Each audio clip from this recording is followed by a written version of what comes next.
a short break. But before we do, there's just one story that I want to mention quickly. We're going to post these links, aren't we, K-Rose? Yes, we are. Link 5. Now, Lamont Carey did a little sketch, a HBO Def Jam poetry sketch. And when I found this, I just thought, well, that's really powerful. And I wanted to share it on the show today. So we're going to post the links. You can have a listen to that. Because basically, the story was that he was counting on being, or, someone was counting on being a professional sportsman. Then he had an accident, which meant he couldn't play anymore. And because he couldn't read, because he was counting on being a sportsman, he was thinking that was going to get him out of, the ghetto or wherever. So he could have money. So when you play sports, usually if you go pro, you make money. But when he had his accident, he couldn't play anymore. So the question he asked is, right, what are your options if you can't read or write? So we're going to post that link. And I hope you guys enjoy it. So now we're going to take a short break. And we will be right back.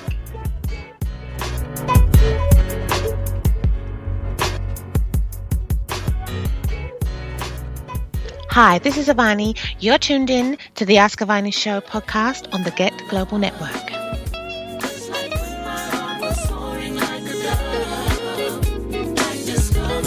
Hi, welcome back. You're listening to the Ask Avani Show on SoMetro Radio. Welcome back to K-Rose. Hi.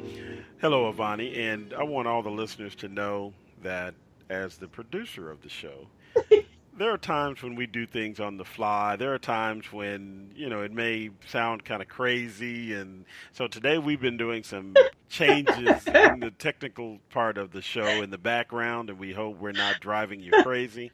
But I definitely was driving Avani crazy. It wasn't his fault. It's technology. And because, see now, guys, this is how this is live, okay? This is live. This is technology. This is the beauty and the craziness of Skype. And we have to find the right, balance so that it works, but it's also good sound quality so that you guys can listen and enjoy and hear everything that we're doing. So I just want to say it's not his fault. Thank you, K-Rose. Well, thank you for trying to make it not my fault, but it was.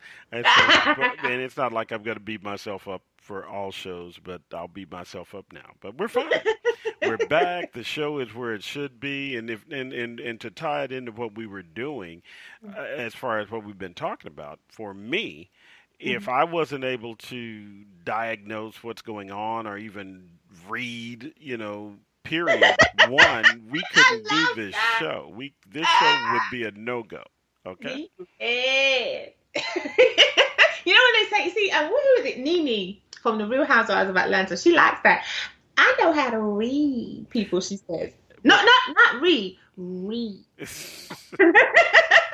You have a slight obsession with that show. I just want you to know that. But sometimes some of the things they come out with, honestly, right? It's just pure crazy. My one of my new phases is 7 Shades of Crazy. And exactly, I love that. Sometimes it's just that's the only way to describe things. I'm sorry, there's some stories and things that you will see, and yes, you will see me using that phrase, people. So please, you're gonna have to get used to it because sometimes there's just no other way. That's the only way to describe. Because the reason it came to me, I'm just gonna digress for 2 seconds. Okay, 6 they say is the symbol of the devil, right? Well, 3 6s definitely. Oh yeah, 3 6s, right? So okay, what comes after 6? 7, isn't it? Right. And you don't want to go above that because if he's bad, then anything over that is just too much. It's not like 50 Shades of Grey. So I had to digress and just tell you that. But yeah, 7 Shades of Crazy. That's just Avaniism, and it came to me on the fly. And it's just stuck because there was something that I saw and I just thought, So there you go. That's where that came from. But it also goes back to the theme of the show last week. Yes. And you might mention that to everyone. We were talking about people that have been accused of rape unjustly. Yes. I mean, false rape claims. That was last week's topic. And we were saying, how did we think alleged victims should be punished if they were found to be lying? So that's where I coined that phrase for that because there were some things, like I said, that, that was just too much. But this week's topic is illiteracy, amongst adults. So I I wanted to talk about this because there are some times where I've seen people that struggle with their literacy and stuff like that. And you think, okay, God, how do you get through your day? Because everything you have to, read or write something or, like say you need to go to work. Obviously, once you've been a few times, you know the route off by heart. But when you're first trying to find your way around wherever, you have to read directions. You got to get on the train. You got to, get on the bus. You need to know how to, do things. So if you can't read properly, if you're going somewhere for the first time already, that's stressful. But if you can't read to find your way to get there, it's going to be, it's all over. You're going to be struggling and you're going to be stressed before you even get to the job. That's just not something you want to be dealing with, is it really? Well, but it limits also the job you can get. Because if you are unable to function well reading, there are things that you can't do them. You cannot be a doctor. You cannot be an attorney. Yeah. You can be a sports star, which is another part of this puzzle that, as we're going through, we'll be talking about. Because that's a problem we have here in the States. And I was going to ask you if that's a problem there. If you are a talented footballer of the European and the rest of the world's persuasion footballer, if you're talented and you're in, basically the secondary schools or the early schools, do they let you slide and give you good grades so you can continue to play the sport? No, see, I have to say, I don't find that over here. I have never seen it where a person who is promising as a footballer has had their grades, sort of ignored almost if they're not doing too good. Because what I find over here is it's not that we don't take sports seriously. We do. We take it very seriously. But we don't do it the way that you guys do it, as in like it's attached, if that makes sense. People have their education and then they do the sports on their own time, like after school or at the weekend. So it's not how can I put it? It's not attached to their grades. Like, okay, you have to get this grade to be able to do the sport. The two don't work in conjunction. Right. So if you don't do well in school, you still can play the sport. Yeah, because if you're like a person who goes to like after school, I don't know, football practice or basketball or whatever it is practice, the teacher's not going to tell you can't come to this practice because you didn't do good in maths or something. They're completely separate. That we treat the education as education, and if you need extra tuition and stuff with that, then you have to talk to whoever to get that, or your parent may arrange that for you. But they don't say it's on condition that you get a particular grade or something, then you can do this. They're not put together like that. Not over here. Not from what I've seen. And when I was at school, nobody, if you did it because you loved it. If you did the sport, whatever your sport was, you did it because you loved it. You did it in your own time. And, it wasn't, okay, well, you did bad in maths, so you can't go to, I don't know, whatever it is, track practice or whatever it is. It just doesn't work like that over here. Well, do you, as we're talking about illiteracy, because that's a function of illiteracy here in the United States, if you are a person who is talented as an athlete, starting at the time when we have elementary school for our children in the States, and you can tell me the equivalent there, when you are first starting school up until the time that you are basically around the 6th grade or something. I'm not sure how it works there, but it's how old? What age is 6th grade? Around 12 years old. From basically. Oh yeah, that's like going to secondary school. Yeah, we call that secondary school. And then the one above secondary school is. You go to like college. So secondary school is from sort of like 11 to 16. And then after 16, you may want to go to college or higher learning. So like 6th grade, sixth form, sorry. So if between sort of 16, 17, 18, depending on your birthday, you might end up in either college or like 6th form or something. If your school has a 6th form, because I don't think they even do 6th form much anymore. Not that I can remember, because they always change it. Our education secretary, they're always messing with it. People in the UK, you know what I mean. They're always messing with the education, and the poor kids don't know whether they're coming or going, because one minute it might be GCSEs, then they change it and it'll be A's, is it A star and all this.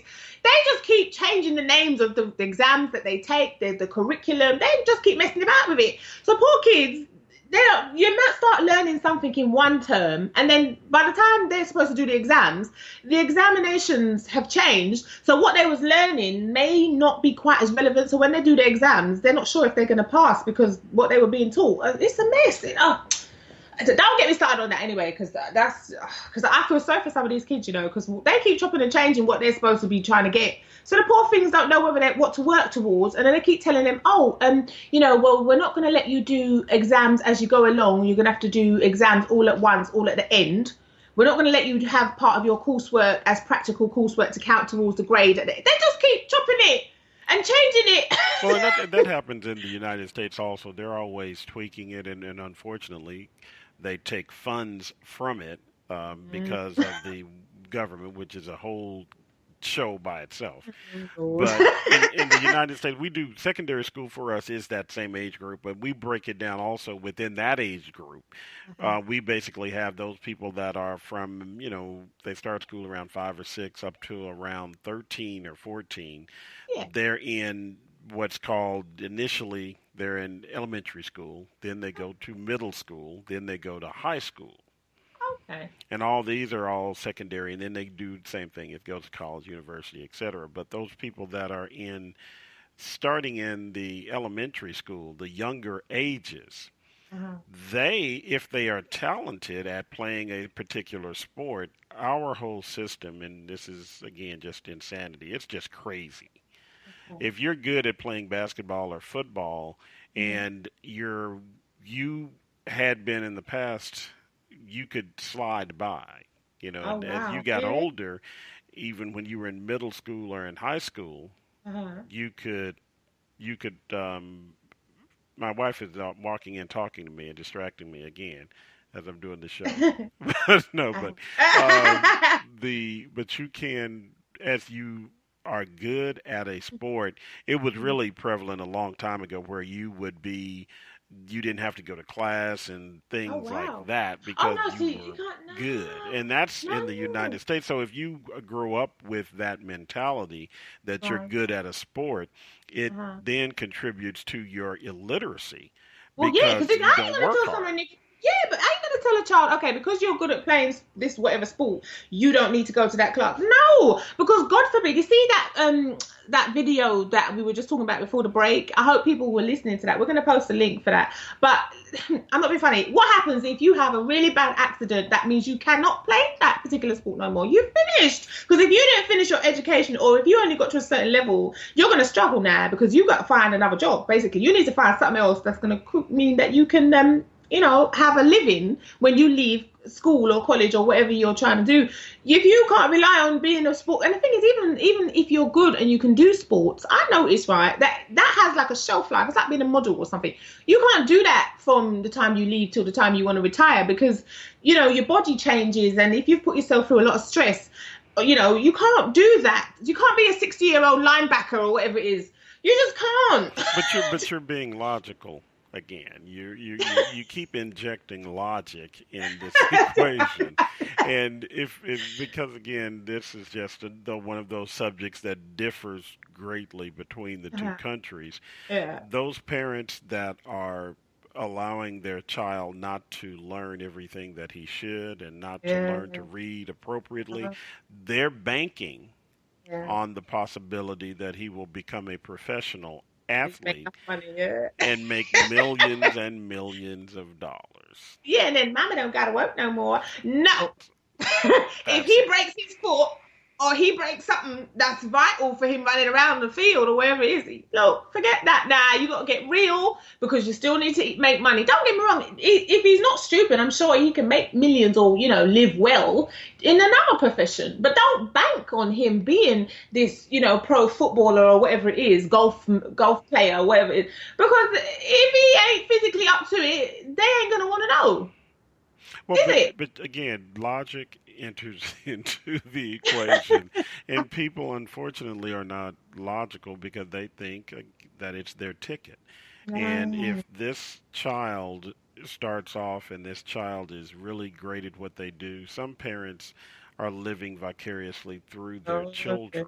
You don't want to go into that. And again, but that's why I'm saying just the whole topic of illiteracy, it starts at a young age. it builds and it has different stages as you go through life, and that's one of those pieces of the stage, Mhm. because if they